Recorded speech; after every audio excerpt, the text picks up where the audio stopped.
Şeytanın ikinci küçük bir itirazı. Sure-i Kaf vel Kur'anil Mecid'i okurken, مَا يَلْفِظُ مِنْ قَوْلٍ إِلَّا لَدَيْهِ رَقِيبٌ عَتِيدٌ وَجَاءَتْ سَكْرَةُ الْمَوْتِ بِالْحَقِّ ذَلِكَ مَا كُنْتَ مِنْهُ تَحِيدٌ وَنُفِخَ فِي الصُّورِ ذَلِكَ يَوْمُ الْوَعِيدِ وَجَاءَتْ كُلُّ نَفْسٍ مَعَهَا سَائِقٌ وَشَهِيدٌ لَقَدْ كُنْتَ فِي غَفْلَةٍ مِّنْ هَذَا فَكَشَفْنَا عَنْكَ غِطَاءَكَ فَبَصَرُكَ الْيَوْمَ حَدِيدٌ وَقَالَ قَرِينُهُ هَذَا مَا لَدَيَّ عَتِيدٌ أَلْقِيَا فِي جَهَنَّمَ كُلَّ كَفَّارٍ عَنِيدٍ. Şu ayetleri okurken şeytan dedi ki, Kur'an'ın en mühim fesahatini siz onun selasetinde ve vuzuhunda buluyorsunuz. Halbuki şu ayette nereden nereye atlıyor? Sekerattan ta kıyamete atlıyor. Nefh-i surdan muhasebenin hitamına intikal ediyor ve ondan cehenneme idhali zikrediyor. Bu acip atlamaklar içinde hangi selaset kalır? Kur'an'ın ekser yerlerinde böyle birbirinden uzak meseleleri birleştiriyor. Böyle münasebetsiz vaziyetle selaset ve fesahat nerede kalır? El-cevap, Kur'an-ı Mucizül Beyan'ın esası icazının en mühimlerinden, belagatından sonra icazdır. İcaz, icaz-ı Kur'an'ın en metin ve en mühim bir esasıdır.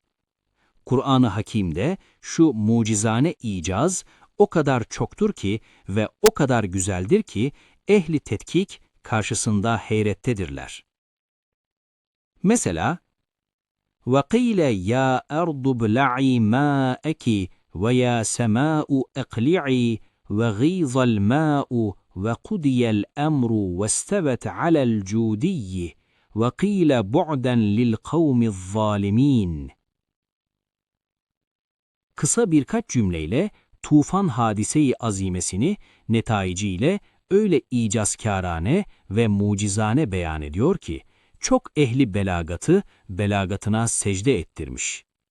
Hem mesela, كَذَّبَتْ ثَمُودُ بِطَغْوَاهَا اِذٍ بَعْثَ اَشْقَاهَا فَقَالَ لَهُمْ رَسُولُ اللّٰهِ نَاقَةَ اللّٰهِ وَسُقْيَاهَا فَكَذَّبُوهُ فَعَقَرُوهَا فَدَمْدَمَ عَلَيْهِمْ رَبُّهُمْ بِذَنبِهِمْ فَسَوَّاهَا وَلَا يَخَافُ عُقْبَاهَا.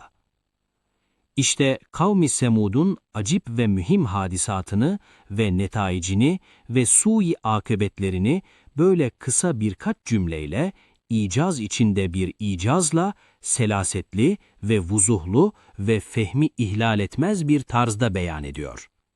Hem mesela, وَذَنُّونِ اِذْ ذَهَبَ مُغَاضِبًا فَظَنَّ أَنْ لَنْ نَقْدِرَ عَلَيْهِ فَنَادَى فِي الظُّلُمَاتِ أَنْ لَا إِلَٰهَ إِلَّا أَنْتَ سُبْحَانَكَ إِنِّي كُنْتُ مِنَ الظَّالِمِينَ.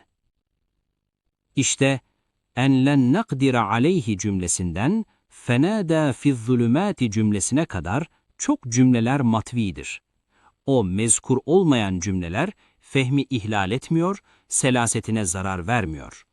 Hazreti Yunus aleyhisselamın kıssasından mühim esasları zikreder, mütebakkisini akla havale eder. Hem mesela Sure-i Yusuf'ta فَاَرْسِلُونِ kelimesinden Yusuf'u eyyühes siddiku ortasında 7-8 cümle icazla tayit edilmiş. Hiç fehmi ihlal etmiyor, selasetine zarar vermiyor. Bu çeşit mucizane icazlar Kur'an'da pek çoktur, hem pek güzeldir. Ama Sure-i Kaf'ın ayeti ise ondaki icaz pek acip ve mucizanedir.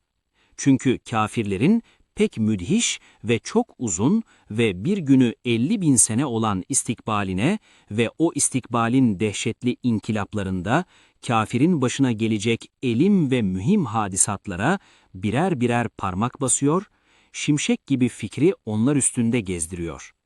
O pek çok uzun zamanı hazır bir sayfa gibi nazara gösteriyor. Zikredilmeyen hadisatı hayale havale edip âli bir selasetle beyan ediyor. وَإِذَا قُرِئَ الْقُرْآنُ فَاسْتَمِعُوا لَهُ وَأَنصِتُوا لَعَلَّكُمْ تُرْحَمُونَ. İşte ey şeytan, şimdi bir sözün daha varsa söyle. Şeytan der ki, bunlara karşı gelemem, müdafaa edemem. Fakat çok ahmaklar var, beni dinliyorlar.